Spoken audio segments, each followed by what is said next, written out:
వాళ్ళ నాన్న హాస్పిటల్కు పిలుచుకొని వెళ్ళగా అక్కడేమి చెప్పారంటే ఈమె లోపల ఉన్న రక్తం అయిపోయింది, ఈమెకు రక్తం కావాలి, ఎవరైనా మీరు రక్తం ఇవ్వగలరా అని డాక్టర్స్ అడిగాడు. అప్పుడు వాళ్ళ ఇద్దరు పిల్లలు ఒకరు నేను ఇస్తానన్నారు. అప్పుడు అమ్మ వద్దనింది. కానీ ఆ పిల్లవాడు వినకుండా తన రక్తాన్ని డాక్టర్కి ఇచ్చాడు. డాక్టర్ వాళ్ళ అమ్మకు ఇచ్చేశాడు. అలా ఒకరోజు ఆ పిల్లవాడు కింద పడిపోయాడు. ఆడుకుంటూ కింద పడిపోయాడు. ఎందుకంటే తన దగ్గర ఉన్న రక్తం తన అమ్మకు ఇచ్చేశాడు కాబట్టి అతను ఆడుతూ కింద పడిపోయాడు. అది వాళ్ళ అమ్మ చూసి పరిగెత్తుకుంటూ వచ్చింది. అప్పటికే అతను చనిపోయి ఉన్నాడు. మన శరీరంలో రక్తము లేకపోతే మనం బ్రతకలేము. ఎందుకంటే మన శరీరంలో రక్తము మనకు ఒక ఔషధంలా పనిచేస్తుంది.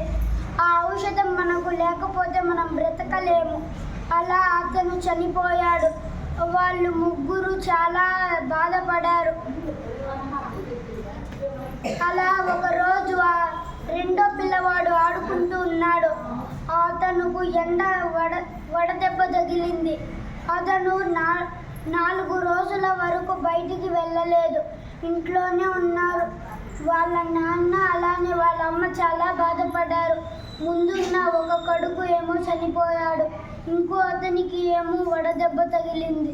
ఇప్పుడు ఇతను కూడా చనిపోతే మనం ఇద్దరే ఉండిపోతామే అని వాళ్ళిద్దరూ బాధపడారు. దాంతో ఆ పిల్లవాడు చనిపోవలేదు. ఎందుకు అంటే వాళ్ళు చెప్పిన మాటలను దేవుడు విన్నాడు కాబట్టి ఆ పిల్లవాడు చనిపోకుండా అలానే బ్రతికించాడు. వాళ్ళు అలా పెద్దగా అయ్యారు.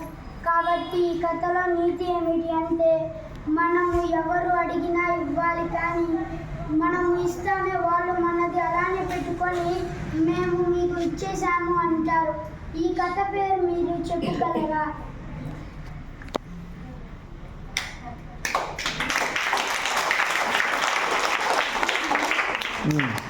నువ్వే చెప్పు, చెప్పు ఈ కథ పేరు నువ్వే చెప్పు.